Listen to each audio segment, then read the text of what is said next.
Hi friends, welcome to Sham Institute and welcome to Sham Institute Daily Current Affairs. July 17, 2025 ఉన్నటువంటి current affairs మనం discuss చేద్దాం. So ఈ రోజు ఉన్నటువంటి headline చూద్దామండి. సో మనకి జూలై 7, 2025 ప్రాముఖ్యత ఉంది. The importance of the July 17, 2025 వచ్చేసి అంతర్జాతీయ నేర న్యాయ దినోత్సవం, international day for the criminal justice అని చెప్పేసి అంటాం. సో ఆ దినోత్సవంకి ఏంటి విశేషం దానిపైన చూద్దామండి. అంతేకాకుండా సో మరి కేంద్ర మంత్రిమండలి జూలై 16, 2025 సమావేశమైనటువంటి కేంద్ర మంత్రిమండలి ఒక కార్యక్రమానికి ఆమోద ముద్ర వేయడం జరిగింది. సో మరి దిగుబడిని పెంచే విధంగా, సాగు దిగుబడిని పెంచే విధంగా మరి ఒక రైతు సంక్షేమ కార్యక్రమంగా చెప్పుకోవచ్చు. అది పిఎం ధనధాన్య కృషి యోజనని కేంద్ర మంత్రిమండలి ఆమోదించింది. దానికి సంబంధించిన విశేషాలు చూద్దామండి. అండ్ నెక్స్ట్ వచ్చేసి మనకి ఆంధ్రప్రదేశ్ రాష్ట్రం మరి ఒక స్వర్ణాంధ్ర లక్ష్యాలని 2047 నాటికి స్వర్ణాంధ్ర లక్ష్యాలను పెట్టుకోవడం జరిగింది. ఆ స్వర్ణాంధ్ర లక్ష్యాలని చేరుకునే క్రమంలో ఎలాంటి చర్యలు చేపట్టాలి, పెట్టుబడులను ఎలా ఆకర్షించాలి లాంటి అంశాలపైన ఏర్పాటు చేసినటువంటి టాస్క్ ఫోర్స్ తన నివేదికను సమర్పించింది. ఆ నివేదికకి ఏమని టైటిల్ ఇచ్చిందంటే టువర్డ్స్ స్వర్ణాంధ్రప్రదేశ్ 2047 నివేదికని రాష్ట్ర ప్రభుత్వానికి సబ్మిట్ చేయడం జరిగింది. ఓకేనండి. అండ్ నెక్స్ట్ వచ్చేసి ఆంధ్రప్రదేశ్ అండ్ తెలంగాణ జల వివాదాలపైన త్వరలోనే ఒక కమిటీని ఏర్పాటు చేస్తామని చెప్పేసి కేంద్ర జలశక్తి మంత్రిత్వ శాఖ ప్రకటించింది. దానికి సంబంధించిన విశేషాలు చూద్దాం. అండ్ నెక్స్ట్ వచ్చేసి పాలిగ్రాస్ మ్యాజిక్ స్కిల్ అవార్డుని అంతర్జాతీయ హాకీ సమాఖ్య ఇచ్చే పాలిగ్రాస్ ఒక మ్యాజిక్ స్కిల్ అవార్డుని పొందినటువంటి తొలి భారతీయ మహిళా క్రీడాకారిణిగా గుర్తించబడ్డారు.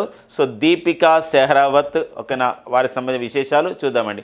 ఇవన్నీ మనకి ఈరోజు ఉన్నటువంటి కరెంట్ అఫైర్స్ హెడ్లైన్స్. అంతేకాకుండా మరికొన్ని ప్రాంతీయ, అంతర్జాతీయ, జాతీయ ప్రాముఖ్యత ఉన్నటువంటి అంశాలు, క్రీడలు, అంతేకాకుండా చివరన మనకి బుల్లెట్స్ పాయింట్స్ అంటే కరెంట్ అఫైర్స్ బుల్లెట్స్ పాయింట్స్ కూడా ఎగ్జామినేషన్ పాయింట్ ట్యాబ్లో మీకు అందించడం జరుగుతుంది మన షామ్ ఇన్స్టిట్యూట్ కరెంట్ అఫైర్స్లో. ఇప్పుడు చూద్దామండి. ఫస్ట్ అంశం వచ్చేసి ఫస్ట్ టాపిక్ వచ్చేసి ఈరోజు ఏంటి ఇక్కడ July 17 importance of the today important July 17 అండి. ఏంటి ఇంపార్టెంట్ అంటే అంతర్జాతీయ నేర న్యాయ దినోత్సవం. మరి అంతర్జాతీయ నేర న్యాయ దినోత్సవాన్ని లేకపోతే day of the international criminal జస్టిస్ని ఈరోజు ఎందుకని జరుపుకుంటున్నారంటే దానికి ఒక చరిత్ర ఉంది, దానికి ఒక హిస్టారికల్ బ్యాక్గ్రౌండ్ ఉంటుంది. ఏంటంటే ఇక్కడ రోమ్ స్టాట్యూట్ అని చెప్పేసి అంటాం. రోమ్ స్టాట్యూట్ అంటే రోము ప్రకటన ద్వారా మరి రోమ్ ప్రకటన అనేది వచ్చింది 1998 జూలై 17 రోము ప్రకటన వచ్చింది. మరి రోమ్ ప్రకటన ద్వారా ఏమైందంటే ఇక్కడ ఒక అంతర్జాతీయ నేర న్యాయస్థానం అనేది ఏర్పాటు చేయడం జరిగింది. మరి ఐసీసీ అని చెప్పేసి అంటాం. ఐసీసీ అంటే ఇంటర్నేషనల్ క్రిమినల్ కోర్ట్ అని చెప్పేసి అంటామండి. మరి ఇలాంటి ఐసీసీ అనే సంస్థ నెదర్లాండ్స్లోని ది హేగ్ నగరంగా ఏర్పాటు చేయబడడం జరిగింది. నెదర్లాండ్స్లోని ది హేగ్లో ఏర్పాటు చేశారు ఐసీసీని. ఇంటర్నేషనల్ క్రిమినల్ కోర్ట్ని 2002 జూలై 1 ఇది పని ప్రారంభించడం జరిగిందనమాట. అంటే అంతర్జాతీయ పరంగా దేశాలలో ఎలాంటి ఏమైనా నేరాలు జరిగినా ఆ నేరగాల గురించి సమాచారం తెలుసుకోవడం, అంతేకాకుండా ఒకవేళ దేశాల ప్రధానమంత్రులు, అధ్యక్షులు కానీ ఏమైనా మానవ హక్కుల ఉల్లంఘన పాడుపడుతున్నారు, ఎవరైనా ఫిర్యాదు చేస్తే వారిపైన కూడా చర్య తీసుకునే ఒక సంస్థ ఇంటర్నేషనల్ క్రిమినల్ కోర్ట్. మరి ఇంటర్నేషనల్ క్రిమినల్ కోర్టు అనేది ఈ యొక్క ప్రకటన ద్వారా, ఈ రోమ్ స్టాట్యూట్ ద్వారా జూలై 17 ఏర్పాటు చేయబడింది. జూలై 17, 1998 ఈ రోమ్ స్టాట్యూట్ అనేది ఏర్పడి వచ్చింది. అంటే దానిపైన సంతకం చేశారు. రోమ్లో జరిగినటువంటి ఈ కార్యక్రమంలో సంతకం చేశారు కాబట్టి దాన్ని రోమ్ స్టాట్యూట్ అని చెప్పేసి అంటాం. దాని ద్వారా ఏర్పాటు చేశారు. అయితే ఇది మరి ఐసీసీ తన కార్యకలాపాలు ప్రారంభించింది మాత్రం 2002 జూలై 1 ప్రారంభించడం జరిగింది. రోమ్ ప్రకటన వచ్చింది మాత్రం 1998 జూలై 7. అందుకోసమే జూలై 7 మనం ఎలా జరుపుకుంటున్నామంటే day of the international criminal justice, అంతర్జాతీయ నేర న్యాయ దినోత్సవంగా జరుపుకుంటున్నాం అన్నమాట. ఈసారి అంటే ఇతివృత్తాలు అనేది అధికారికంగా ఇంకా ప్రకటించలేదు. బట్ ఒక సంబంధించిన హ్యాష్ ట్యాగ్ అంటే సంబంధించి దాన్ని పాపులర్ చేయడానికి /justice డే 2025 అని చెప్పేసి ఒక హ్యాష్ ట్యాగ్ని మాత్రం ఇవ్వడం జరిగింది అనమాట. హ్యాష్ ట్యాగ్ అనమాట. దీన్ని హ్యాష్ ట్యాగ్ అని చెప్పేసి అంటాం. ఎలాంటి ఒక స్లోగన్ లాంటిది అనమాట. జస్టిస్ డే 2025 అని చెప్పేసి ఒక హ్యాష్ ట్యాగ్తో దీన్ని పాపులర్ చేస్తున్నారు. అంతర్జాతీయ నేర న్యాయ దినోత్సవంగా మనం జరుపుకుంటున్నాం. ఈ క్రమంలో మరి ఇంకా లేటెస్ట్ అప్డేట్స్ ఏమైనా ఉన్నాయి ఐసీసీ గురించి అంటే ఇంటర్నేషనల్ క్రిమినల్ కోర్టు గురించి. మనకు ఐసీసీ అంటే వెంటనే గుర్తుకొస్తుంది అంతర్జాతీయ క్రికెట్ కౌన్సిల్, అట్లా కూడా అంటాం. ఐసీసీ అంటే ఇంటర్నేషనల్ ఒక క్రికెట్ కౌన్సిల్ దుబాయ్ కేంద్రంగా పనిచేస్తుంది. బట్ ఇక్కడ ఐసీసీ అంటే international criminal court, international criminal court. మరి ఇంటర్నేషనల్ క్రిమినల్ కోర్ట్ అనేది సో ఎక్కడ కలదంటే జస్ట్ నౌ మనం డిస్కస్ చేసినాము, అది నెదర్లాండ్స్లోని ది హేగ్లో ఉందండి. నెదర్లాండ్స్లోని ది హేగ్లో ఉంది. నెదర్లాండ్స్లోని ది హేగ్ అంటే వెంటనే మనకు మరొకటి గుర్తుకొస్తుందండి. నెదర్లాండ్స్లో ది హేగ్లో మరొక సంస్థలు ఉన్నాయండి. ఐసీసీ ఉంది, ఐసీసీతో పాటు ఐసీజే కూడా ఉందండి. What is ICJ? International court of justice, అంతర్జాతీయ న్యాయస్థానం కూడా మనకి ఎక్కడుందంటే నెదర్లాండ్స్లోని ది హేగ్లోనే ఉంది. మరి ఇక్కడ దీనికి సంబంధించిన విశేషం చూద్దాం. ఈ మధ్యకాలంలో ఐసీసీ ఎలా ఒక అప్డేటెడ్గా మనకు ఉంటుందంటే సో ఇక్కడ పర్టికులర్గా మనం చూద్దామండి. ఇక్కడ మనకి ఈ మధ్యకాలంలో జరిగినటువంటి కొన్ని సంఘటనలు పర్టికులర్గా చూసినట్లయితే ఇక్కడ ఫిలిప్పైన్స్లో ఒక సంఘటన జరిగింది. ఆ నేపథ్యంలో కూడా ఈ యొక్క ఐసీసీ మన వార్తల్లో ఉంది. అంతేకాకుండా రష్యా ఉక్రెయిన్ యుద్ధం అనేది నడుస్తూ ఉంది. ఇదొక క్రైసిస్ నడుస్తూ ఉంది. అంతేకాకుండా ఇజ్రాయిల్ అండ్ పాలస్తీనా మధ్య కూడా క్రైసిస్ నడుస్తూ ఉందండి, యుద్ధం నడుస్తూ ఉంది. ఇలాంటి క్రమంలో ఈ మూడింటిపైన కూడా ఐసీసీ చర్య చేపట్టిందండి. ఎలా అంటే గతంలో ఫిలిప్పైన్ దేశంలో గత మాజీ అధ్యక్షుడైనటువంటి రొడ్రిగో డుటెర్టో, ఎవరండి? ఫిలిప్పైన్స్ మాజీ అధ్యక్షుడు, అతని పేరు Rodrigo Duterte. The ex president of the Philippines, is name is Rodrigo Duterte. So who violated the human rights అనమాట, టు బ్యాన్ ద డ్రగ్స్. అంటే ఇక్కడ ఏంటంటే మాదక ద్రవ్యాలను నిషేధం చేసే విషయంలో అమాయకులను ఎంతోమంది పొట్ట పెట్టుకున్నాడు.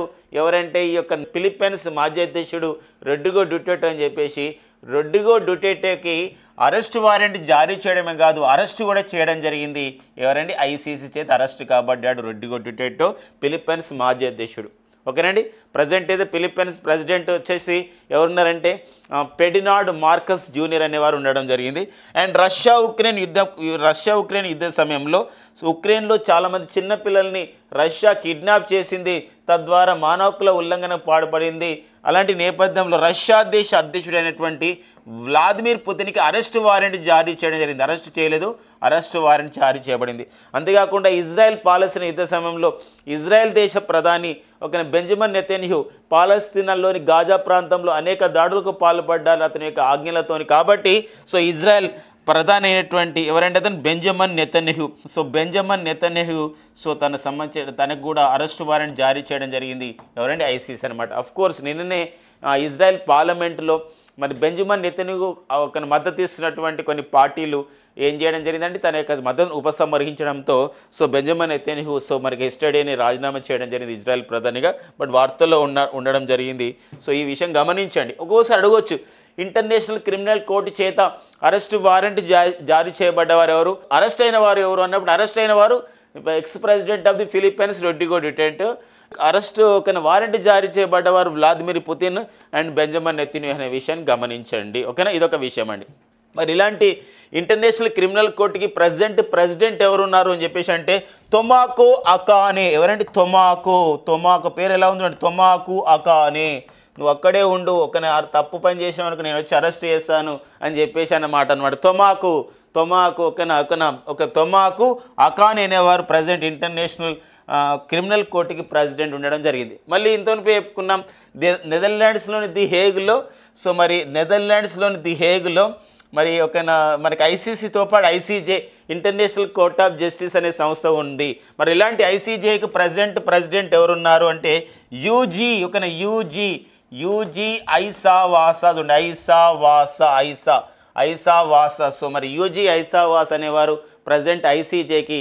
అంటే ఇక నవాబ్ సలాం స్థానంలో అంటే మొహమ్మద్ నవాబ్ సలాం స్థానంలో అతను లెబనాన్కి ఒక దేశాధినేతగా కావడం జరిగింది. అలాంటి క్రమంలో నవాబ్ సలాం స్థానంలో మరి ఇప్పుడు ఐసీజేకి ఒక కొత్త అధ్యక్షుడిగా ఎవరు వచ్చారు ప్రెసిడెంట్ కంటే యూజీ ఐసా వాసా. సో ఈ పాయింట్ మనం చూసుకోవాల్సిన అవసరం ఉంది. మరొక ఇంపార్టెంట్ ఉంది ఫ్రెండ్స్, ఏంటంటే అంతర్జాతీయ నేర న్యాయ దినోత్సవం ఉంటుంది, అంతర్జాతీయ సామాజిక న్యాయ దినోత్సవం ఉంటుంది. అంటే సమాజంలో అన్ని వర్గాలకు న్యాయం జరగాలి. ఇదో నేరాలు జరిగినప్పుడు ఖచ్చితంగా నేరం చేసిన వాళ్ళు శిక్షించబడాలి, అతని దేశాధినేత అయినా మరెవరైనా అని చెప్పేసి ఇది మనకి ఐసీసీ పనిచేస్తుంది. అదే మరి అంతర్జాతీయ సామాజిక న్యాయ దినోత్సవం మరి ఇది కూడా రెండు ఐక్యరాజ్య సమితి నిర్వహిస్తుంది. మరి అందరికీ సమాజంలో అందరికీ కూడా అన్ని వర్గాలు కూడా సమన్యాయం జరగాలి అనే ప్రధానమైన ఉద్దేశంతో మరి ఏ రోజు and which day we celebrates world social justice day.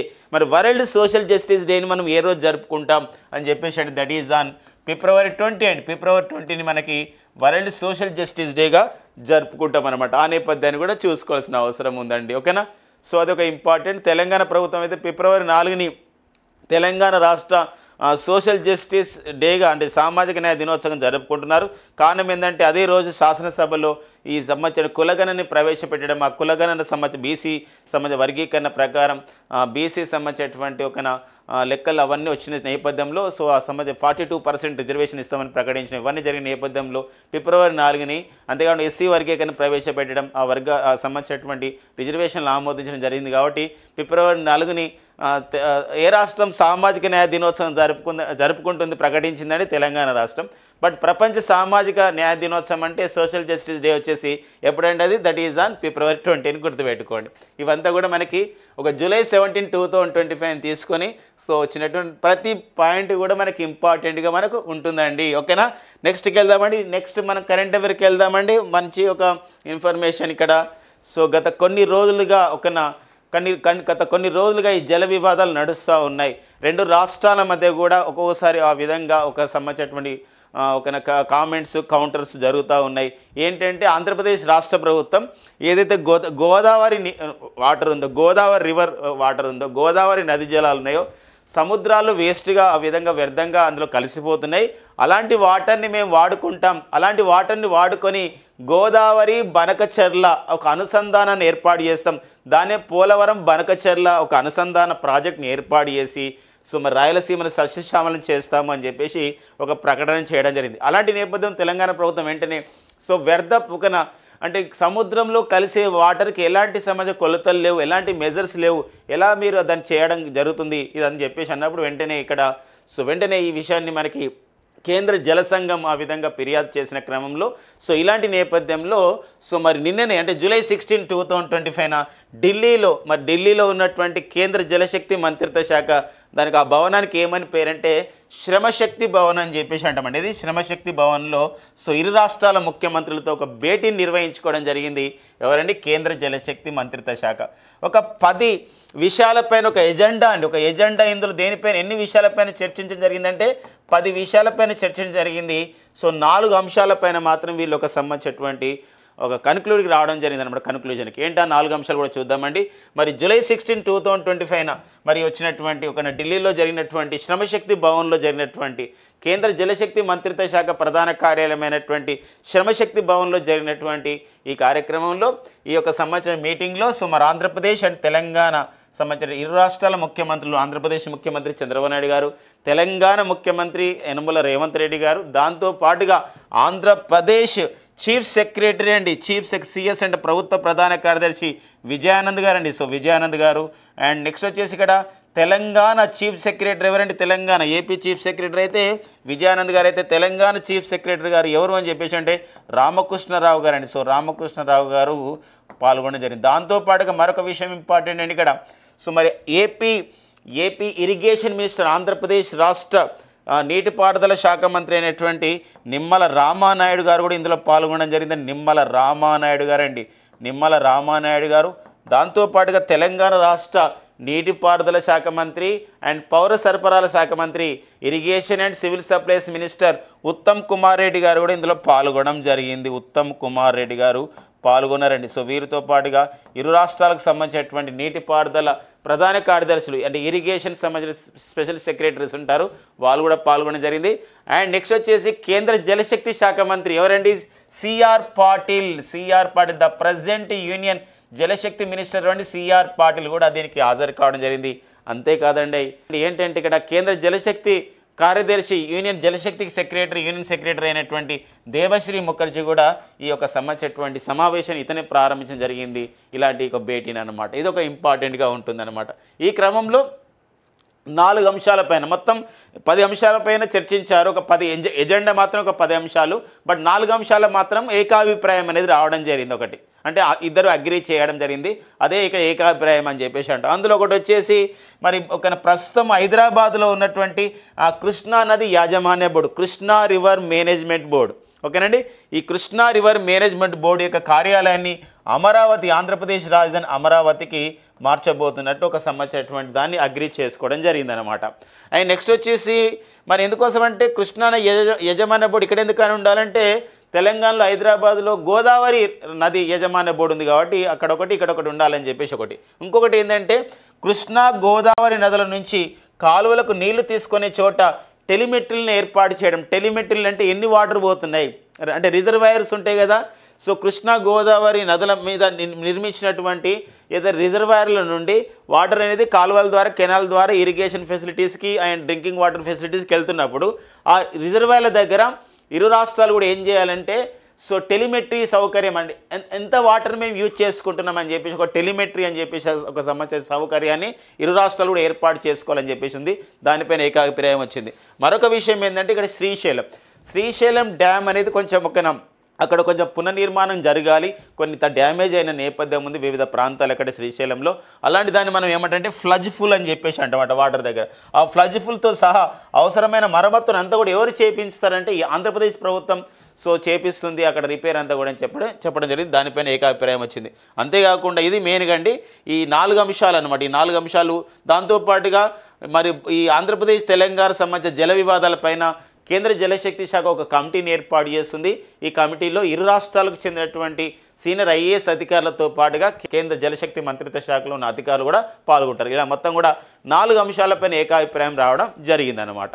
So అంతేకాకుండా మళ్ళీ ఒక సమావేశమైన తర్వాత ఒక ప్రత్యేకమైన మీడియా సమావేశం ఏర్పాటు చేశారు. ఇలాంటి క్రమంలో సో తెలంగాణ ముఖ్యమంత్రి రేవంత్ రెడ్డి గారు అన్నారు ఏంటంటే ఈ ఒక పోలవరం బనకచెర్ల అంశం అనేది ఎలాంటిది కూడా ఇక్కడ చర్చకు రాలేదు అని చెప్పేసి చెప్పడం జరిగిందనమాట.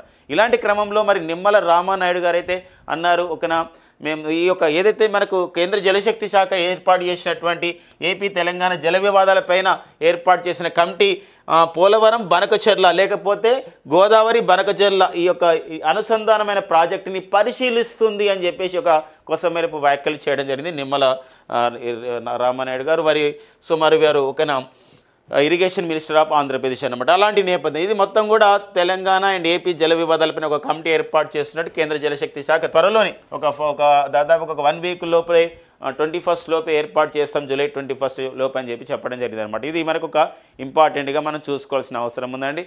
సో మరి కేంద్ర జలశక్తి శాఖ తీసుకున్న ఒక నిర్ణయం అనమాట. కానీ ఇలా ప్రతి పాయింట్ కూడా చూసుకోవాల్సిన అవసరం ఉంది ఎగ్జామినేషన్ పాయింట్ ఆఫ్ వ్యూలో. ఇక నెక్స్ట్ వచ్చేసి మనకి మరొక ప్రాంతీయ అంశం న్యూస్లో ఉంది. ఆంధ్రప్రదేశ్ మరి 2047 నాటికి భారతదేశ స్వాతంత్రం వచ్చి మనకి 100 years అవుతుందండి. 100 years అవుతున్న సందర్భం ఉంటుంది 2047. మరి 2047 నాటికి మనం ఒక స్వర్ణాంధ్ర లక్ష్యాలను చేర్చుకోవాలి. స్వర్ణాంధ్ర లక్ష్యాలు అని చెప్పేసి పెట్టుకోవడం జరిగింది. ఒక 10 లక్షలు ఒక 10 ఎయిమ్స్ని ఆబ్జెక్టివ్స్ని మనం పెట్టుకోవడం జరిగింది. దానికి తగ్గట్టుగా మనం ఏం చేయాలని చెప్పేసి సో మరి ఆంధ్రప్రదేశ్ రాష్ట్ర ఆర్థిక పారిశ్రామిక అభివృద్ధి గురించి ఒక టాస్క్ ఫోర్స్ని ఏర్పాటు చేయడం జరిగింది ఆంధ్రప్రదేశ్ ప్రభుత్వం. ఎవరి నేతృత్వంలో ఏర్పాటు చేయడం జరిగిందంటే నటరాజ చంద్రశేఖరన్ గారి నేతృత్వంలో ఏర్పాటు చేసింది. ఎవరి నటరాజ చంద్రశేఖరన్ గారు అంటే వీరు టాటా గ్రూప్కి ఒక ఎగ్జిక్యూటివ్ చైర్మన్గా కార్యనిర్వాహక చైర్మన్గా పనిచేస్తున్న నటరాజ చంద్రశేఖరన్ వారి నేతృత్వంలో మరికొంత సంబంధించినటువంటి వ్యాపారవేత్తలు ఇందులో భాగస్వామ్యం కావడం జరిగింది. ఇలాంటి క్రమంలో సో మరి ఆంధ్రప్రదేశ్ రాష్ట్ర ఆర్థిక పారిశ్రామిక వృద్ధికి అంటే ఎకనామిక్ అండ్ ఇండస్ట్రియల్ డెవలప్మెంట్ గురించి ఏర్పాటు చేసినటువంటి మరి ఈ committee just Natarajan Chandrasekaran committee తన నివేదికని ఆంధ్రప్రదేశ్ ప్రభుత్వానికి సబ్మిట్ చేసింది. ఆ సబ్మిట్ చేసిన దానికి ఏమని టైటిల్ పెట్టడం జరిగిందంటే టువర్డ్స్ ద స్వర్ణాంధ్రప్రదేశ్ 2047. ఏమని టువర్డ్స్ ద స్వర్ణాంధ్రప్రదేశ్ 2047 అంటే 2047 నాటికి స్వర్ణాంధ్రప్రదేశ్ని నిర్మించుకోవాలని చెప్పేసి ఒక లక్ష్యంతో ఎలాంటి నిర్ణయాలు తీసుకోవాలని చెప్పేసి ఇక్కడ చెప్పడం జరిగింది అనమాట. ఇందులో కొన్ని ప్రధానమైన అంశాలు ఇవ్వడం జరిగింది. 2047 నాటికి సో $180 బిలియన్ నుంచి $2.4 ట్రిలియన్ ఆర్థిక వ్యవస్థని మన ఏపీ ఎకనమీ సిస్టాన్ని ఎకనామిక్ గ్రోత్ అని చెప్పేసి అంటాం. ఈ ఎకనామిక్ గ్రోత్ అనేది ఎలా కావాలంటే ప్రజెంట్ $180 బిలియన్ ఉన్నది, అది $2.4 ట్రిలియన్ చేరుకోవాలి అని చెప్పేసి ఒక లక్ష్యంతో మనం పనిచేయాలని చెప్పడం జరిగింది. అంతేకాకుండా ప్రస్తుత తలసరి ఆదాయం $3,400 ఉంది పర్ క్యాపిటల్ ఇన్కమ్ ఆంధ్రప్రదేశ్ది. కానీ 2047 నాటికి మనం $42,000 గల ఒక తలసరి ఆదాయం పర్ క్యాపిటల్ ఇన్కమ్ గల ఒక వ్యవస్థను మనం తయారు చేసుకోవాలని ఒక లక్ష్యం పెట్టుకోవడం జరిగింది. అంతేకాకుండా 2047 నాటికి ఆంధ్రప్రదేశ్ రాష్ట్రం నుండి $450 బిలియన్ ఎగుమతులు ఆ విధంగా మనకు కావాలి, ఎగుమతుల విలువ అంత కావాలి అని చెప్పేసి ఒక ఎక్స్పోర్ట్స్ వాల్యూ అంత కావాలి ఫ్రమ్ ది ఆంధ్రప్రదేశ్ అని చెప్పేసి మరొక టార్గెట్ పెట్టుకోవడం జరిగింది. మొత్తం కూడా 356 పేజీల నివేదికని ఇక్కడ టాస్క్ ఫోర్స్ కమిటీ నివేదికని రాష్ట్ర ప్రభుత్వానికి సబ్మిట్ చేయడం జరిగిందనమాట. ఇది మనకు ఒక ప్రాంతీయ అంశాలుగా టువర్డ్స్ స్వర్ణాంధ్రప్రదేశ్ని సాధించే దిశగా ఇవన్నీ మనకి ఉండాలని, స్వర్ణాంధ్రప్రదేశ్ మన లక్ష్యాలు సిద్ధించాలని మనం కోరుకుందాం. ఇక నెక్స్ట్ వచ్చేసి మరో ఇంపార్టెంట్ విషయం అండి. మరి సాగుకు ఒక బలమైనటువంటి అంటే ఒక రైతుకి వ్యవసాయ రంగానికి ప్రైమరీ సెక్టార్కి ప్రాథమిక రంగానికి ఒక ఊతం వచ్చే విధంగా, ఎందుకోసమంటే మరి మనం సర్వీసెస్ సెక్టర్ ఎంత డెవలప్ అయినా, సేవల రంగం తృతీయ రంగం ఎంత డెవలప్ అయినా, పారిశ్రామిక రంగం ఎంత డెవలప్ అయినా, ఇండస్ట్రీ సెక్టర్ ఎంత డెవలప్ అయినా, ద్వితీయ రంగం ఎంత డెవలప్ అయినా, ప్రాథమిక రంగమే మన దేశంలో ఎక్కువ మంది ఆధారపడుతున్న విషయం మనందరూ కూడా తెలుసు. ప్రైమరీ సెక్టర్, అందుకే మనం పంచవర్ష ప్రణాళికలను ప్రారంభించినప్పటికీ కూడా పంచవర్ష ప్రణాళికల్ని ప్రారంభించినప్పటికీ మొదటి పంచవర్ష ప్రణాళిక యొక్క ప్రధానమైన ఉద్దేశం కూడా మనము వ్యవసాయానికి ఇవ్వడం జరిగింది. ఇలాంటి నేపథ్యంలో వ్యవసాయానికి ఊతం ఇచ్చే విధంగా, వ్యవసాయానికి ఒక సపోర్ట్ చేసే విధంగా, వ్యవసాయానికి ఒక మద్దతు ఇచ్చే విధంగా మరి యొక్క గొప్ప కార్యక్రమానికి ఈరోజు కేంద్ర ప్రభుత్వం కేంద్ర మంత్రిమండలి ఆమోదించింది. 2025-26 కేంద్ర బడ్జెట్లో కేంద్ర ఆర్థిక శాఖ మంత్రి నిర్మలా సీతారామన్ తన బడ్జెట్లో చెప్పడం జరిగింది. రైతు సంక్షేమం గురించి, రైతులు వ్యవసాయంలో దిగుబడిని పెంచే విధంగా, వ్యవసాయంలో పంట మార్పిడిని పెంచే విధంగా, వ్యవసాయం సంబంధించిన విషయంలో మనం సుస్థిర వ్యవసాయ విధానాలని ఆ విధంగా ప్రోత్సహించడం అనే ప్రధానమైన ఉద్దేశంతో ఒక ప్రధానమంత్రి ధనధాన్య కృషి యోజనని మేము ప్రారంభిస్తాము అని చెప్పడం జరిగింది. ఈ విషయంలోనే నిన్న జరిగినటువంటి జూలై 16 2025 జరిగినటువంటి కేంద్ర మంత్రి మండలి సమావేశం, భారత ప్రధాని నరేంద్ర మోడీ గారి నేతృత్వంలో జరిగినటువంటి కేంద్ర మంత్రి మండలి సమావేశం ఒక 2 నిర్ణయాలకు ప్రధానంగా ఆమోద ముద్ర వేసింది.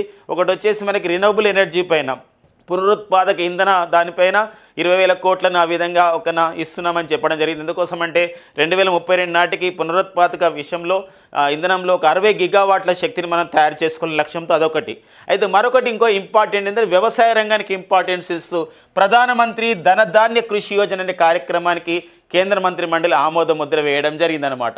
దీనిలో ప్రధానమైన ఉద్దేశం ఉందండి. ఈ ధనధాన్య కృషి యోజనలో మనకి కొన్ని అంశాలకు ప్రాధాన్యత ఇస్తున్నారు. ఏంటా అంశాలంటే first of all increasing the food grains productivity. అంటే ఇక్కడ ఫుడ్ గ్రెయిన్స్ ప్రొడక్టివిటీ అంటే ఇక్కడ అర్థం ఏంటంటే మనకి ఈ యొక్క ఆహార ధాన్యాల దిగుబడి పెంచాలంటే పంట ఉత్పాదకతను పెంచడం ఒక లక్ష్యం. పంటల మార్పిడి చేయాలి. పంటల మార్పిడి చేయడం ద్వారా అంటే డైవర్సిఫికేషన్ ఆఫ్ ది క్రాప్స్ అని చెప్పేసి అంటాం. వివిధ రకాలైనటువంటి పంటల్ని మనం పండించాలన్నమాట. అలాంటి పంటలు పండించడం వల్ల నేల సారవంతం అనేది మరింతగా పెరుగుతున్న విషయం గమనించాలి. అంతేకాకుండా సుస్థిర వ్యవసాయ విధానాలని ప్రోత్సహించడము అండ్ పంచాయతీ మండల స్థాయిలోనే పంట ఉత్పత్తులు నిల్వ చేసుకునే సామర్థ్యం పెంచడం. ఈరోజు మనం గమనించాల్సిన అవసరం ఉంది. మనం ఒక్కోసారి ఒకటే సీజన్లో ఒక పంట ఎక్కువ వస్తుంది, ఆ పంటను మనం స్టోర్ చేసుకోలేకపోతున్న పరిస్థితి ఉంది. రైతుకు సరైనటువంటి ఎంఎస్పి రావడం లేదు, మినిమం సపోర్ట్ ప్రైస్ రావడం లేదు. ఇలాంటి నేపథ్యంలోనే మండల స్థాయిలోనే అవసరమైతే గ్రామ స్థాయిలోనే ఏం చేస్తున్నారంటే స్టోరేజ్ యూనిట్స్ కూడా ఏర్పాటు చేయడం జరుగుతుందన్నమాట. ఇది దీని యొక్క ఉద్దేశం అండి. ఇది మరి సఫలీకృతం కావాలని మనం కోరుకుందాం. మరి దేశంలో వెనుకబడినటువంటి 100 జిల్లాలలో వ్యవసాయంలో చేయూతిస్తారండి. అంటే ఇప్పుడు మనకి దేశంలో అంతా కూడా ఒకటేసారి దేశమంతటా కూడా ఒకటేసారి కార్యక్రమాన్ని అవలంబించారు.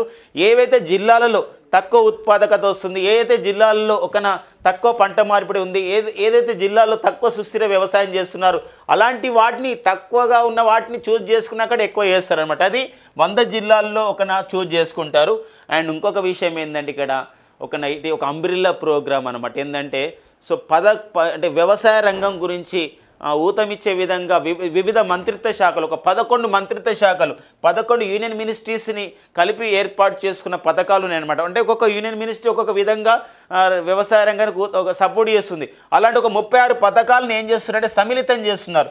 included the 36 kind of central government schemes that is implementing by the 11 various union ministries and started one program that is called the Pradhan Mantri ధనధాన్య యోజన. అంటే 11 మంత్రిత్వ శాఖల్లో అమల్లో ఉన్న 36 పథకాలను సమిళితం చేసి ఇప్పుడు ఒకటే పథకం వస్తుంది, ప్రధానమంత్రి ధనధాన్య Krishi Yojana. This is called inclusive అని చెప్పేసి అంటాం. ఇది ఒక ఇన్క్లూజివ్ డెవలప్మెంట్కి చేయడం అనమాట. ఇది ఒక ఇంపార్టెంట్ అనమాట. అంతేకాకుండా ప్రతి సంవత్సరం కూడా ప్రధానమంత్రి ధనధాన్య యోజనకి ఎంత కేటాయిస్తున్నారంటే 24,000 crores కేటాయిస్తున్నారు అనమాట. ఇది మరి ఎప్పటి వరకు ఇంప్లిమెంట్ చేస్తారు అంటే it is about the 6 years, 6 సంవత్సరాలు అండి. 6 సంవత్సరాలు ఇంప్లిమెంట్ చేస్తారు. ఫ్రమ్ ది 2025-26 ఫైనాన్షియల్ ఇయర్ 2 అంటే 2025-26 ఆర్థిక సంవత్సరం నుండి 6 ఏళ్ల పాటు ఇది అమల్లో ఉంటుంది.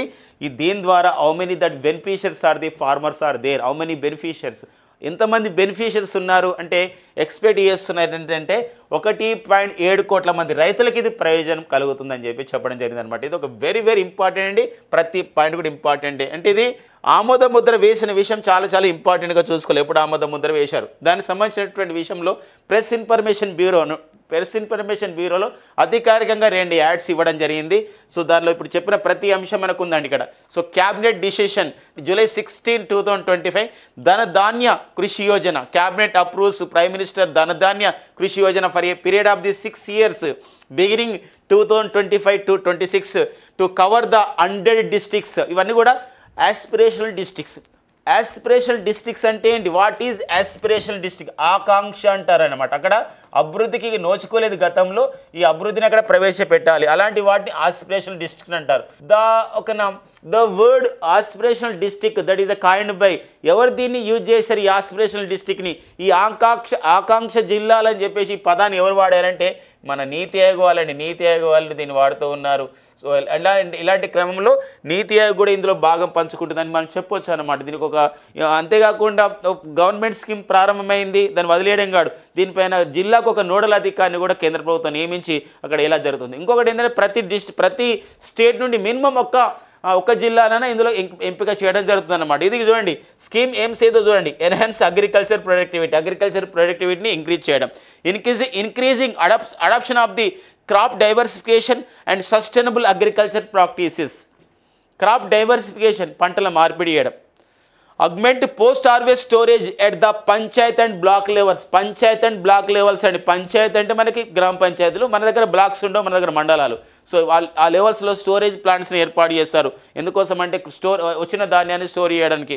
And improve the irrigation facilities and facilitate availability of the long term and short term credit. అంటే ఇక్కడ అర్థం ఏంటంటే మనకి ఇరిగేషన్ ఫెసిలిటీస్ని కూడా ఎంకరేజ్ చేయడం జరుగుతుంది అండర్ దిస్ ప్రోగ్రామ్ అని చెప్పి చెప్తున్నాం అనమాట. అంతేకాకుండా ధనధాన్య కృషి యోజనలో మరి ఇంకా కొంత సంబంధించిన విషయాన్ని కూడా ఇక్కడ ఇవ్వడం జరిగింది. ఇంతకు చెప్పుకున్నాం కదా, మనకి 11 డిపార్ట్మెంట్స్లో ఉన్న 11 మినిస్ట్రీస్లో ఉన్న 36 ఎగ్జిస్టింగ్ స్కీమ్స్ని ఆ విధంగా ఇంక్లూడ్ చేయడం ద్వారా ఇది ఈ యొక్క సంబంధించినటువంటి ధనధాన్య కృషి యోజన స్టార్ట్ చేయడం జరిగింది. ఇందులో గవర్నమెంట్తో పాటుగా ప్రైవేట్ సెక్టర్ వాళ్ళు కూడా ఇందులో భాగం అవుతున్న నేపథ్యం ఉంటుంది. And 100 districts to be identified, అంటే ఇప్పుడు మనం 100 జిల్లాలను ఐడెంటిఫై చేయాలి. ఓకేనా, 100 జిల్లాలు దేశంలో మరి 781 జిల్లాలు ఉన్నాయి అప్రాక్సిమేట్లీగా. ఇప్పుడు మనకైతే అప్రాక్సిమేట్ ఎందుకని చెప్తున్నామంటే కొన్ని జిల్లాలు అంటే ఆమోదించిన తర్వాత మళ్ళీ ఓకేనా దాన్ని గెజిట్ నోటిఫికేషన్ ఇవన్నీ రావాలి కాబట్టి అట్లా 781 జిల్లాలు ఉన్నాయి. ఈ 781 జిల్లాలలో మరి 100 జిల్లాలు ఎంపిక చేయాలంటే what is the criteria to select the that 100 districts? 100 districtsని మనం సెలెక్ట్ చేసుకోవాలంటే వాట్ ఈజ్ ద క్రిటేరియా? ఏ లక్ష్యం ఆధారంగా సెలెక్ట్ చేస్తారంటే 3 key indicators. What are those 3 key indicators అంటే లో ప్రొడక్టివిటీ, అంటే తక్కువ ఉత్పాదకత ఉంటుంది అక్కడ, లో cropping intensity and less credit disbursement. ఇలాంటి అన్నమాట. అక్కడ తక్కువ పంట పండడం అంటే తక్కువ మోతాదులో పంట వేయడం, అంట ఇంటెన్సిటీ తక్కువ ఉండడం, అంతేకాకుండా ఎక్కువగా పంట ఉత్పాదక రాకపోవడం, ఇలాంటి అంశాలు తీసుకొని చేయడం జరుగుతుంది అనమాట. సో ఇది ఒక ఇంపార్టెంట్ అండి. సో మరి ఇంకా నెక్స్ట్ చూసినట్లయితే ఇక్కడ ఓకేనా మనకి ఏ అంశాల ఆధారంగా మరి ఒక డిస్ట్రిక్ట్ని సెలెక్ట్ చేస్తారు అండర్ దిస్ ప్రధానమంత్రి ధనధాన్య యోజన కృషి యోజనలో.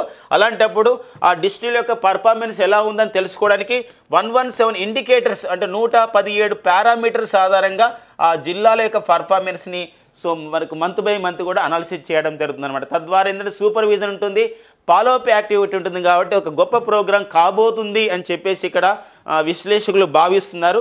సో మరి వాళ్ళు భావించిన విధంగా సక్సెస్ఫుల్ కావాలని మనం కోరుకుందామండి. సో మనకి రైతే రాజు, జై జవాన్ జై కిసాన్లా కావాలని మనం మనసారా కోరుకుందాం. నెక్స్ట్ మరి ఈ సందర్భంగా ఇంకొక విషయం మనం గమనించాలి. మరి ఈ అగ్రికల్చర్ అని చెప్పేసి మనం మాట్లాడుకుంటున్నాం కాబట్టి present union agriculture and farmer welfare present మరి కేంద్ర వ్యవసాయ రైతు సంక్షేమ శాఖ మంత్రి ఎవరు అని చెప్పేసి అంటాం. సో ఎవరు అని చెప్పేసి అంటే వారు శివరాజ్ సింగ్ చౌహాన్ అండి. ఎవరండి? శివరాజ్ సింగ్ చౌహాన్. సో శివరాజ్ సింగ్ చౌహాన్ గారు ప్రజెంట్ కేంద్ర వ్యవసాయ శాఖ, అందులోనే రైతు సంక్షేమ శాఖ మంత్రి ఉంటుంది. సో శివరాజ్ సింగ్ చౌహాన్ గారు ఆ మంత్రిగా పనిచేస్తున్న నేపథ్యం అని శివరాజ్ సింగ్ చౌహాన్. సో గుర్తుపెట్టుకోండి ఓకేనా. ఇక నెక్స్ట్ చూద్దామండి. నెక్స్ట్ మరో కార్యక్రమానికి వెళ్దాము. మరి తెలంగాణ రాష్ట్రంలో స్థానిక సంస్థల ఎన్నికల కసరత్తు ప్రారంభించారని చెప్పేసి మనకు ప్రధానమైన వార్త ఉందండి. అంటే very soon going to be conduct local self bodies elections జరగబోతున్నాయి. దట్ ఈ means gram panchayat elections, ZPTC, MPTC elections జరగబోతున్నాయని చెప్పడం జరిగింది. ఎందుకోసం అంటే very recently Telangana high court gave one verdict, ఒక తీర్పు ఇచ్చింది. బై ది సెప్టెంబర్ లాస్ట్ నాటికి ఖచ్చితంగా ఎలక్షన్స్ని నిర్వహించండి అని చెప్పేసి రాష్ట్ర ప్రభుత్వానికి ఒక ఆర్డర్ ఇచ్చింది. అలాంటి క్రమంలో సో మరి ఖచ్చితంగా మరి స్థానిక సంస్థల ఎన్నికల కసరత్తు జరగాలి. మరి భారత రాజ్యాంగంలోని 243 ఆర్టికల్ KJ ఇలాంటి ఆర్టికల్స్ అన్ని కూడా ఈ యొక్క లోకల్ సెల్ఫ్ బాడీస్ ఎలక్షన్స్ పైన ఉంటున్న నేపథ్యం ఉంటుంది. ఇలాంటప్పుడు కొన్ని ఉత్తర్వులు జారీ చేస్తూ ఉన్నారు. అంటే జడ్పీటీసీల సంఖ్య, అంటే జిల్లా పరిషత్ టెరిటోరియల్ కాన్స్టిట్యున్సీ అని చెప్పేసి అంటాం. జిల్లా పరిషత్ ఒక ప్రాయోజిత నియోజకవర్గం అని చెప్పేసి అంటాం. ఎంపీటీసీ మండల పరిషత్ టెరిటోరియల్ కాన్స్టిట్యున్సీ అంటాం. అలా సంఖ్య కూడా ప్రకటించడం జరిగింది. అంటే తెలంగాణలో జడ్పీటీసీల సంఖ్య 566గా, ఎంపీటీసీల సంఖ్య 5773గా, అండ్ గ్రామ పంచాయతీల సంఖ్య 12778గా, అండ్ ఇందులో గ్రామ వార్డుల సంఖ్య 1,12,694గా. సో తెలంగాణ రాష్ట్ర ఎన్నికల సంఘం ఇదొక కాన్స్టిట్యూషన్ బాడీ, రాజ్యాంగబద్ధ సంస్థ అని ప్రకటించడం జరిగింది. మరి తెలంగాణ ప్రాంతీయ అంశాల కింద చూసుకోవాలండి. తెలంగాణ రాష్ట్ర ఎలక్షన్ కమిషన్లో, ఎన్నికల సంఘంలో తెలంగాణ రాష్ట్ర ఎలక్షన్ కమిషనర్ ఒకరు ఉంటారండి. Election commissioner present Telangana state election కమిషనర్గా ఎవరున్నారు అని చెప్పేసి అంటే వారు ఎవరు తెలుసండి? రాణి కుమిదిని గారు ఉన్నారండి. ఎవరండి? రాణి కుమిదిని గారు ఉన్నారండి. అండ్ తెలంగాణ రాష్ట్ర చీఫ్ ఎలక్టరల్ ఆఫీసర్ అని చెప్పేసి అంటామండి. అంటే ఎన్నికల అధికారి అనమాట, చీఫ్ ఎలక్టరల్ ఆఫీసర్. మరి చీఫ్ ఎలక్టరల్ ఆఫీసర్గా ఎవరున్నారు అని చెప్పేసి అంటే సో అతని సుదర్శన్ రెడ్డి గారు ఉన్నారు. ఎవరండి? సుదర్శన్ రెడ్డి గారు ఉండడం జరిగిందనమాట. ఈ నేపథ్యం చూసుకోవాల్సిన అవసరం ఉందండి. సో మనకి ఎలక్షన్ కమిషన్ ఆఫ్ ఇండియా కూడా మనకి ఇంపార్టెంట్. మన భారత దేశానికి మొత్తం ఎలక్షన్ కమిషన్ ఆఫ్ ఇండియా ఉంటుంది. మరి election commission of India ECI అంటే మరి ఈసీఐ ఏర్పడి కూడా 75 years అవుతున్న సందర్భం కూడా మనం డిస్కస్ చేసుకోవడం జరిగింది. భారత రాజ్యాంగంలోని 324 to 329 ఆర్టికల్స్ అనేది ఎన్నికల సంఘం గురించి తెలియజేస్తాయి.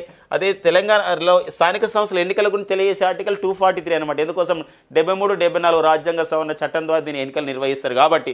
ఇలాంటి నేపథ్యంలో మరి భారత ప్రధాన ఎన్నికల కమిషనర్గా పనిచేస్తున్నటువంటి వ్యక్తి ఎవరు అని చెప్పేసి అంటే ప్రజెంట్ జ్ఞానేష్ కుమార్ అండి. భారత ప్రధాన ఎన్నికల కమిషనర్గా, చీఫ్ ఎలక్షన్ కమిషనర్ ఆఫ్ ఇండియాగా పనిచేస్తున్న జ్ఞానేష్ కుమార్ ఎన్నో వ్యక్తి ఇతనంటే చీఫ్ ఎలక్షన్ కమిషనర్గా 26th person అనమాట. ఓకేనండి. నెక్స్ట్ కరెంట్ ఎవరికి వెళ్దాం. పరాక్ రాష్ట్రీయ సర్వేక్షణ్ 2024 సర్వేని విడుదల చేయడం జరిగిందండి. That is the survey conducted by the ministry of the education and ministry of the education అంటే కేంద్ర విద్యాశాఖ మంత్రి ఎవరంటే ధర్మేంద్ర ప్రధాన్. వాళ్ళ మంత్రిత్వ శాఖ ఏం చేసిందంటే పరాక్ సర్వేని, పరాక్ అండి, మనకు పరాక్ అనే సర్వే, పరాక్ అని చెప్పేసి అంటాం. పరాక్ నాకు చాలా పరాక్ ఉందంట తెలుసు. తెలంగాణలో ఈ వర్డ్ యూజ్ చేస్తాడు, తేడా ఉండడం అంట. పరాక్ ఏంది? పరాక్ సర్వే ఏంటి? పరాక్ రాష్ట్రీయ సర్వేక్షణ అనమాట. రాష్ట్రం అంటే దేశం మొత్తం సర్వే చేయడం జరిగింది పరాక్ అనే పేరుతో. ఏంటి పరాక్ అని చెప్పేసి అంటే దాని అబ్రివేషన్లోనే దాని మొత్తం మీనింగ్ ఉంటుందండి.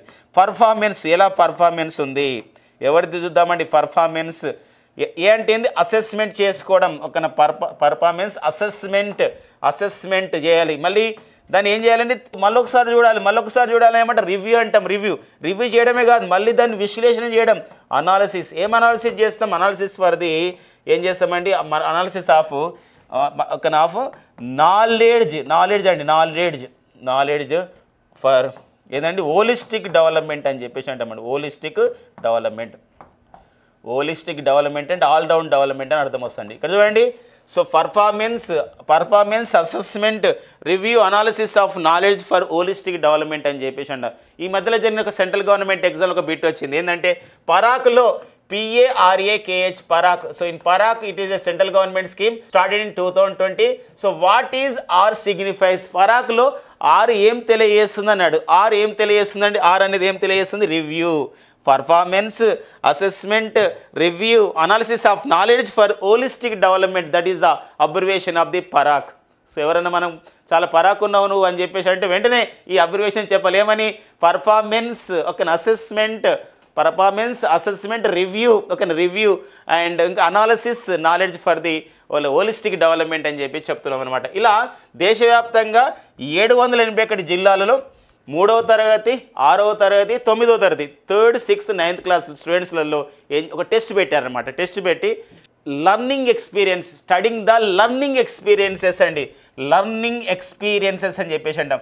What is the meaning of the learning experiences అంటే అర్థమైందంటే ఇక్కడ సో మనకి ఓకేనా అభ్యసన అనుభవాలు ఎలా ఉన్నాయి, అభ్యసన అనుభవాలండి. రాయడం ఎలా వస్తుంది, చదవడం ఎలా వస్తుంది, లిజనింగ్ ఎలా ఉంది, స్పీకింగ్ ఎలా ఉంది, రీడింగ్ ఎలా ఉంది, రైటింగ్ ఎలా ఉంది, ఇలా మొత్తం కూడా సో అక్కడ ఆ టెస్ట్లో చూపించడం జరిగిందనమాట. అలా టెస్ట్ మొత్తం అనాలిసిస్ చేశారు.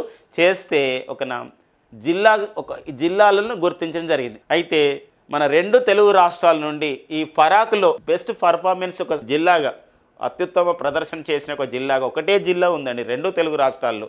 ఏందా జిల్లా అంటే తెలంగాణలోని జనగామ జిల్లాకు మాత్రమే చోటు లభించిందండి.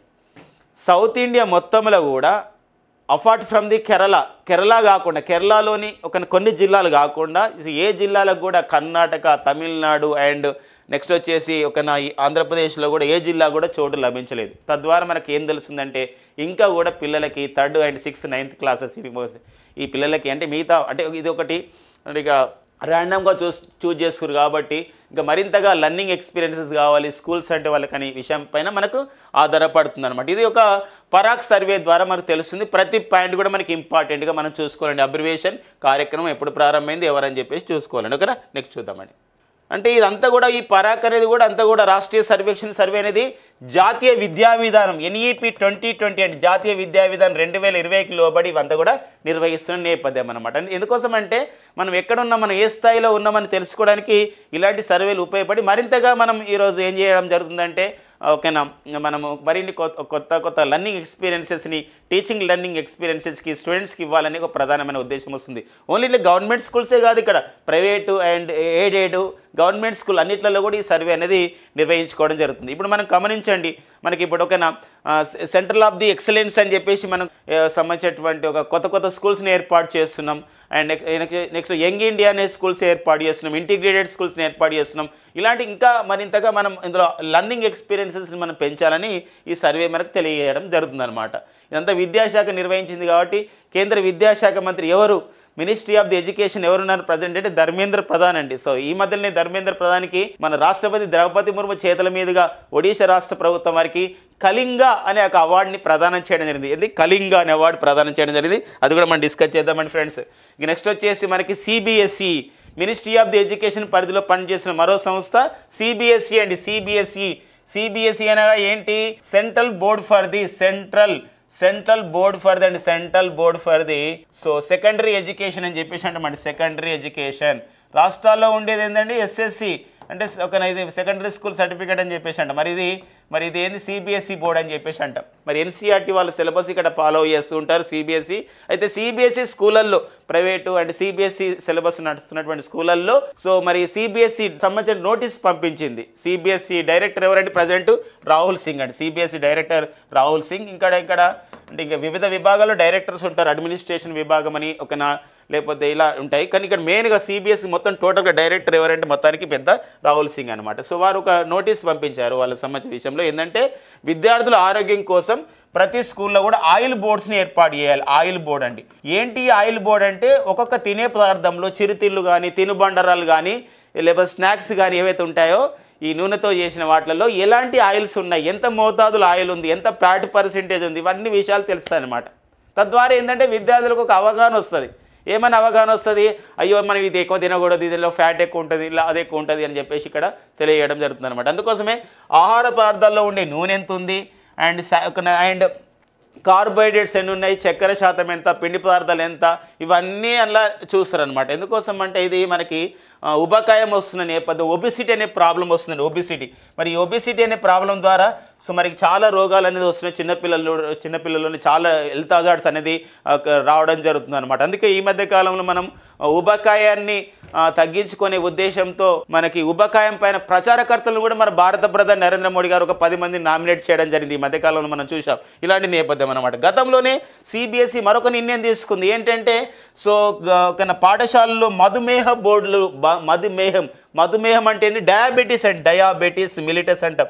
డయాబెటీస్ మిలిటస్ అని చెప్పేసి అంటాం. అంటే ఈ చక్కెర వ్యాధి, షుగర్ వ్యాధి అంటాం చూడండి, చిన్నపిల్లల్లో కూడా వస్తుంది. కాబట్టి అలాంటి వ్యాధి రాకుండా ఎలాంటి చర్యలు చేపట్టాలి, ఏ సంబంధించినటువంటి మన ఆహార పదార్థాలు ఎక్కువ చూజ్ చేసుకోవాలి, ఎలా లీఫీ వెజిటేబుల్స్ ఏవి చూజ్ చేసుకోవాలి, వెజిటేబుల్స్ ఏవి చూసుకోవాలి, గ్రీన్ వెజిటేబుల్స్ ఏంటి, ఇలాంటి అన్ని విషయాలపైన కూడా బోర్డులు ఏర్పాటు చేస్తారండి. నిజంగా కూడా చాలా మంచి కార్యక్రమంగా చెప్పుకోవచ్చు. ఎందుకోసం అంటే ఈ రోజులలో సో మరి ఫుడ్ అనేది మనకి food and next social media ఇవన్నీ కూడా ప్రభావాలు ఉన్నాయి. అందుకోసమే మనం లాస్ట్ క్లాస్లో కూడా డిస్కస్ చేసినాం. ఆస్ట్రేలియా అండ్ నెక్స్ట్ వచ్చి ఫ్రాన్స్ కంట్రీస్ అయితే సోషల్ మీడియాస్ని ఒక ఆస్ట్రేలియా అయితే 16 yearsలో పిల్లలకి అండ్ ఫ్రాన్స్ అయితే 15 సంవత్సరాలలో పిల్లలకి సోషల్ మీడియాని నిషేధించడం జరిగింది. అంతేకాకుండా ఈ మధ్యకాలంలో బ్రిటన్ దేశం అయితే పాఠశాలలు ఎక్కడైతే ఉన్నాయో ఆ పాఠశాలల సమీపాన జంక్ ఫుడ్లు ఉండకూడదు, జంక్ ఫుడ్ హోటల్స్ ఉండకూడదు అని చెప్పేసి, ఆ టైంలో ఉండకూడదని చెప్పేసి ఒక నిషేధాజ్ఞలు కూడా విధిస్తామని చెప్పేసి ప్రకటించినటువంటి కంట్రీగా ఈరోజు బ్రిటన్ దేశం అనేది న్యూస్లో ఉండడం జరిగిందనమాట. ఇది నేపథ్యం మంది విద్యార్థుల ఆరోగ్యం కోసం ఆయిల్ బోర్డుల విషయాన్ని అనమాట. ఆయిల్ బోర్డులు ఏర్పాటు చేస్తున్నటువంటి సంస్థ ఏదండి, ఒకది సిబిఎస్ఈ. ఇక నెక్స్ట్ వచ్చేసి అంతర్జాతీయ విషయం అండి. సో నాటో ఒక ప్రకటన చేసింది. ప్రపంచంలో ఏకైక ఒక సైనిక కూటమిగా the only military organisation in the world that is the NATO, North Atlantic Treaty Organisation అంటాం. వాషింగ్టన్ ట్రీటీ ద్వారా 1949లో ఏర్పాటు చేయబడ్డ సంస్థ మరి NATO, North Atlantic Treaty Organisation. So రష్యాతో వ్యాపారం చేస్తే, ఎవరైతే రష్యాతో వ్యాపారం చేస్తారో వాళ్ళపైన మేము 100% ఒక ట్యాక్సెస్ విధిస్తాము. We will be impose the 100% of the ఒక tariffs or taxes so those who are conduct the business operations with Russia అని చెప్పేసి అన్నారన్నమాట. పర్టికులర్గా మనం క్రూడ్ ఆయిల్ని, దాంతోపాటుగా న్యాచురల్ గ్యాస్ని చాలా దేశాలు తీసుకుంటున్నాయి. పర్టికులర్గా చూసినట్లయితే భారతదేశం, చైనా దేశాలు, బ్రెజిల్ దేశాలు ఎక్కువగా సో ప్రస్తుతం అయితే రష్యాతో ఇలాంటి వ్యాపారం నిర్వహిస్తున్న క్రమం అన్నమాట. కాబట్టి ఇక్కడ నుంచి మీరు జాగ్రత్త. ఎందుకోసం అంటే మీరు ఒకవేళ వ్యాపారం చేస్తే మాత్రం మీ పైన 100% సుంకం విధిస్తామని నాటో డైరెక్టర్ జనరల్, ఎవరైతే ఇతని పేరు నేమ్ ఈజ్ మార్క్ రుట్టే అండి. ఇతని పేరు మార్క్ రుట్టే, నెదర్లాండ్ దేశం చెందినవాడు ఇతను మార్క్ రుట్టే. సో మార్క్ రుట్టే ఈ ప్రకటన చేయడం జరిగిందనమాట. సో ఎందుకోసం అంటే ఇక్కడ సో పర్టికులర్గా ఫ్రెండ్స్ మనందరూ కూడా తెలుసు 2022 ఫిబ్రవరి 24 నుండి స్టార్ట్ అయినటువంటి రష్యా ఉక్రెయిన్ యుద్ధానికి ముగింపు పలకాలనే ఒక ప్రధానమైన ఉద్దేశం ఉంది. ఇక్కడ చర్చ జరుపుతుంది. అమెరికా అధ్యక్షుడు కూడా రష్యా అధ్యక్షుడితో మాట్లాడాడు. ఉక్రెయిన్ అధ్యక్షుడు వలదిమిర్ జెలెన్స్కీ రష్యా అధ్యక్షుడు వ్లాదిమిర్ పుతిన్తో మాట్లాడారు. కానీ ఇంకా వాళ్ళు కొన్ని సంబంధించినటువంటి ఇంకా కొన్ని రోజులు మేము చూస్తామని చెప్పేసి ఇక్కడ శాంతి చర్చలకు ఒక రాకపోవడం ఇలా జరుగుతున్న నేపథ్యం ఉంది. ఇలాంటి నేపథ్యంలో సో మరి రష్యాని ఏకాకి చేయాలి, రష్యాని ఒక ఫైనాన్షియల్గా, ఆర్థికంగా దాన్ని ఆ విధంగా అనగతొక్కాలి, తద్వారా సో ఒక చర్చలకు వస్తుంది అని చెప్పేసి ఒక భావన అమెరికా అధ్యక్షుడిలో ఉండడం. దానికి అమెరికా అధ్యక్షుడిగా ఉండడం అంటే ఒక నాటో వెనుకాల ఉన్నది ఎవరండి, అమెరికనే. కాబట్టి సో అమెరికా చెప్పు చేతులు నాటో ఉంటుంది, నేపథ్యం ఉంటుంది. కాబట్టి ఇలాంటి ప్రకటన అనేది మనకు న్యూస్లో ఉండడం జరిగిందండి. సో మరి ఎక్కడి వరకు దారి తీస్తుందో మనం చూద్దామండి. ఇంకొకటి ఏంటంటే ఈ మధ్య కాలంలో మనము బ్రిక్స్ సమావేశంలో కూడా ఇలాంటిది జరిగింది. బ్రిక్స్ వాళ్ళు ఎవరైతే బ్రిక్స్ వాళ్ళతో వ్యాపారం నిర్వహిస్తారో, బ్రిక్స్లో సభ్య దేశంగా ఉంటారో, బ్రిక్స్కు భాగస్వామ్య దేశంగా ఉంటారో వారిపైన కూడా మేము ట్యాక్స్ విధిస్తామని చెప్పేసి కూడా అమెరికా అధ్యక్షుడు డొనాల్డ్ ట్రంప్ ప్రకటించడం జరిగిందనమాట. ఇది ఒక నేపథ్యం. సో ఈ నాటో సంస్థ మాత్రం న్యూస్లో ఉందండి. North Atlantic Treaty Organisation NATO Belgium రాజధాని బ్రజెల్స్ కేంద్రంగా పనిచేస్తున్న సంస్థ సో నాటో అనే విషయం గమనించండి. నాటోలో ప్రజెంట్ ఎన్ని దేశాలు ఉన్నాయండి, 32 కంట్రీస్ నాటోలో సభ్య దేశాలుగా ఉన్న విషయం గమనించండి. నాటో సమావేశాలపైన మరొకసారి డిస్కస్ చేద్దాం. రీసెంట్గా మరి ఈ సంవత్సరం నాటో సమావేశం 2025 నెదర్లాండ్స్లో నిర్వహిస్తున్నారు అనమాట. ఓకేనండి, నెక్స్ట్ చూద్దామండి. సో భారత వాయుసేన ఇండియన్ ఎయిర్ ఫోర్స్కి AH-64 అపాచీ హెలికాప్టర్లు 3 రాబోతున్నాయి 1 వీక్లో అని చెప్పేసి చెప్పడం జరుగుతుంది. ఒక ప్రధానమైన వార్త ఉంది. గతంలోనే మన భారత వాయుసేనకి 22 అపాచీ హెలికాప్టర్లు తీసుకొచ్చాడు. అపాచీ అంటే మనకి టూ వీలర్ కూడా ఉంటుందండి అపాచీ, అది టీవీఎస్ వాళ్ళది. బట్ ఇక్కడ అపాచీ అనేది AH-64 అపాచీ అనేది ఏంటంటే helicopter. What is that importance of this AH-64 Apache helicopter అంటే ఇది మనం ఏమని పిలుస్తామంటే ట్యాంక్ ఇన్ ఎయిర్. అంటే ఏంటంటే గగనతల యుద్ధ ట్యాంకులు అని చెప్పేసి అంటామండి. గగనతల యుద్ధ ట్యాంకులు అని చెప్పేసి ఒక ప్రధానమైన వార్త మనకు ఉంటుంది. ఏంటంటే ఇక్కడ గగనతలంలో ఏదైనా ఇబ్బంది వచ్చినప్పుడు, ఏదైనా ఎయిర్ క్రాఫ్ట్స్కి ఎలాంటి సంబంధించిన ఆయిల్ కావాలని, ఇంకా వివిధ సందర్భాల్లో ఎంతో గొప్పగా పనిచేస్తుంది ఈ యొక్క అపాచీ హెలికాప్టర్స్ అనమాట. మరి 2015 సంవత్సరంలో అమెరికా దేశానికి చెందిన బోయింగ్ సంస్థతో 22 అపాచీ హెలికాప్టర్ల ఒప్పందం జరిగితే 22 అపాచీ హెలికాప్టర్ల ఒప్పందం మన భారత్ చేసుకుందండి. 22 అపాచీ హెలికాప్టర్లు వచ్చాయి మనకు 2020 జూలైలోనే మొత్తం భారత్కు చేరాయి. అయితే ఇదే 2020లో భారత్ చేరాయి. ఇదే 2020లో ఒకసారి మనకు డొనాల్డ్ ట్రంప్ మన భారతదేశ పర్యటనకు వచ్చాడండి. డొనాల్డ్ ట్రంప్ అధ్యక్ష హోదాలో మొదటిసారి అధ్యక్షుడు అయినప్పుడు కూడా మనకి భారతదేశానికి వచ్చాడు. ఆ టైంలో ఒక AH-64 అపాచీ హెలికాప్టర్లకు మన భారత్ అవసరం ఉన్న నేపథ్యంలో అమెరికాతో ఒప్పందం చేసుకున్నాం. అవి వివిధ కారణాలు అయితే రాలేకపోయాయి. ఇప్పుడు దశల వారీగా ఇప్పుడు ఒక మూడు అపాచీ హెలికాప్టర్లను త్వరలోనే రాబోతున్నాయి. మరో 3 కొన్ని రోజుల తర్వాత వస్తాయని చెప్పేసి ఇవ్వడం జరిగిందనమాట. ఆ నేపథ్యంలో ఈ ప్రధానమైన వార్త మనకుంది. భారత్ ఏ దేశం నుండి అపాచీ హెలికాప్టర్లు కొనుగోలు చేస్తుంది, అపాచీ హెలికాప్టర్లు ఏమని పిలుస్తారు, ఇలాంటి క్వశ్చన్స్ మనకు అడుగుతున్న నేపథ్యం మనకు ఉంటుందండి. చాలాసార్లు అడిగాడండి ఇలాంటిది. లాస్ట్ టైం ఒకసారి క్వశ్చన్లు మనకు అడగడం జరిగింది. S-400 అనే S-400 అనే ఒక ట్రైబ్ క్షిపణి వ్యవస్థ, S-400 అనే ఒక ట్రైబ్ క్షిపణి వ్యవస్థ, ఓకేనా, S-400 అనే ఒక ట్రైబ్ క్షిపణి వ్యవస్థ భారత్ ఏ దేశం నుండి కొనుగోలు చేసిందన్నాడు. So it is a tribe missile system we are imported from the Russia. Friends, మనందరూ కూడా తెలుసు ఈరోజు ఒక ఆపరేషన్ సింధూర్ కార్యక్రమంలో మరి ఎంత గొప్పగా పనిచేశాయని మీకు అందరూ తెలుసు ఈ వ్యవస్థలన్నీ కూడా.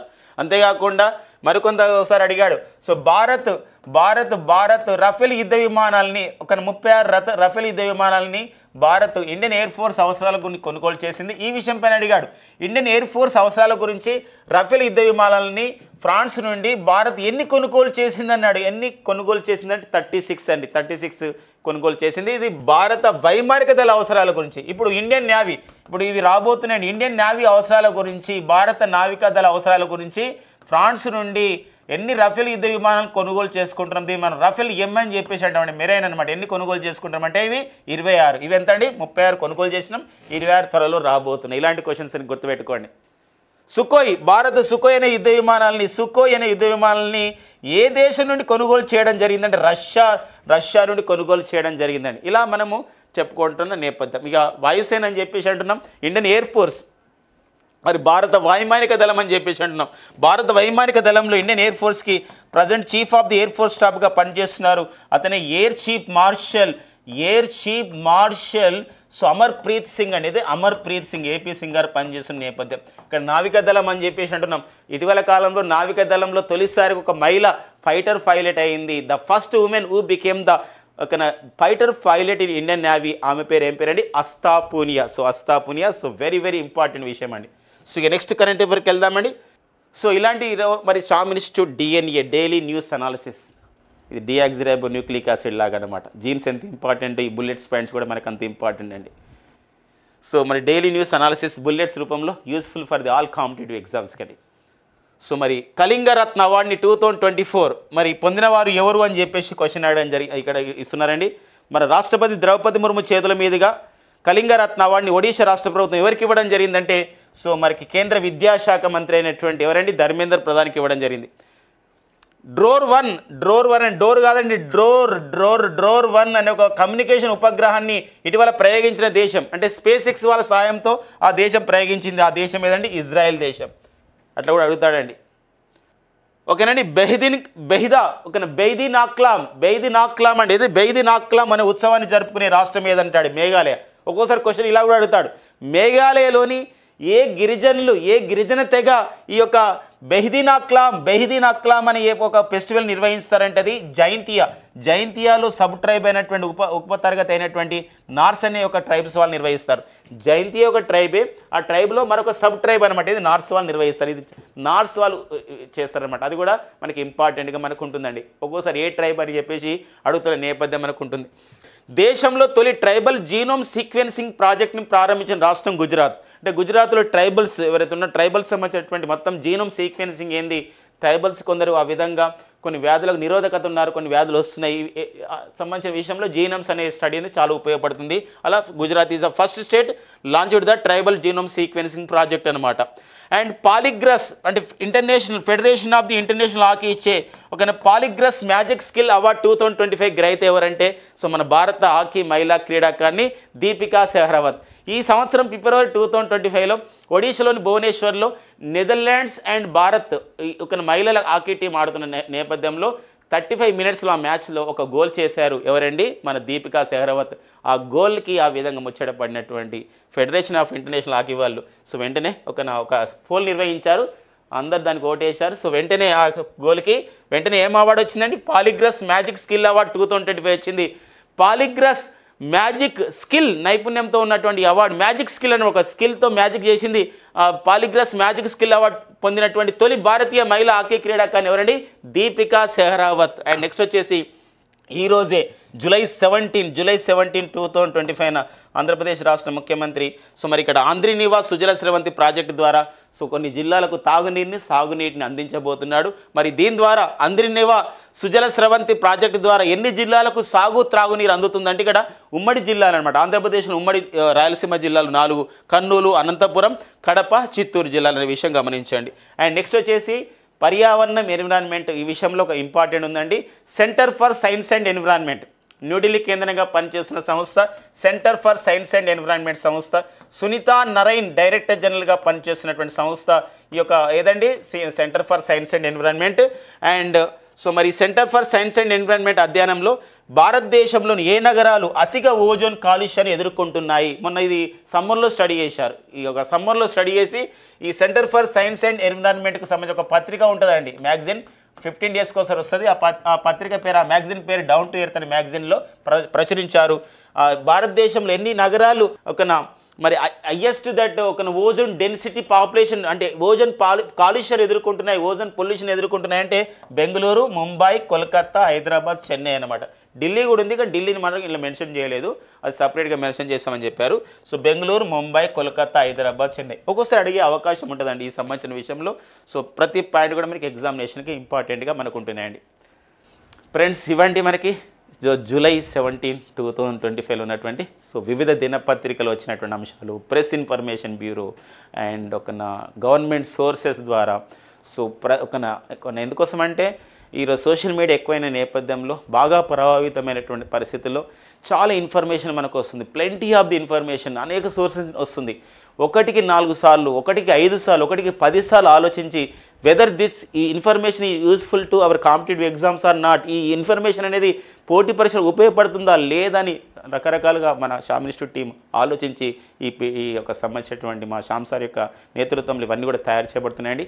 ఖచ్చితంగా సో అనవసరమైన ఇన్ఫర్మేషన్ ఇవ్వద్దు, అన్నెసెసరీ ఇన్ఫర్మేషన్ ఇవ్వకూడదనే ప్రధానమైన ఉద్దేశంతో ఓన్లీ పోటీ పరీక్షల కోణంలో మాత్రమే కరెంట్ పేపర్స్ ఉపయోగపడతాయి. ఈ కరెంట్ పేపర్స్ మీరు స్టడీ చేయడం ద్వారా జనరల్ స్టడీస్లో చాలా వరకు కూడా మీరు కనెక్ట్ అవుతారు, మంచి మార్క్స్ సాధిస్తారండి. సో మరి కాబట్టి ఒక్కసారి మన శ్యామ్ ఇన్స్టిట్యూట్ యూట్యూబ్ ఛానల్ తొలిసారి ఎవరైతే చూసినట్లయితే ఒక్కసారి ఖచ్చితంగా మీకు నచ్చినట్లయితే లైక్ చేయండి, షేర్ చేయండి, సబ్స్క్రైబ్ కూడా ఖచ్చితంగా చేయండి. అవసరమైతే శ్యామ్ ఇన్స్టిట్యూట్ కింద ఈ యొక్క సంబంధించినటువంటి మన ఈ యొక్క మెసేజ్ కాలంలో ఈ మధ్యలో హైప్ అని వస్తుందండి, HYPE హైప్ అని వస్తుంది. దాన్ని ప్రెస్ చేయడం ద్వారా కొన్ని పాయింట్స్ యాడ్ కావడం ద్వారా మన ఛానల్, మన శ్యామ్ ఇన్స్టిట్యూట్ యూట్యూబ్ ఛానల్ మరింత మందికి చేరువవుతుంది, మరింత మందికి వాళ్ళ ప్రిపరేషన్లో సపోర్ట్గా ఉంటుంది, వాళ్ళ విజయాలకి ఒక సపోర్ట్గా ఇస్తుంది పోటీ పరీక్షల్లో. ఓకేనా? Thank you friends and all the best. Thank you and all the best.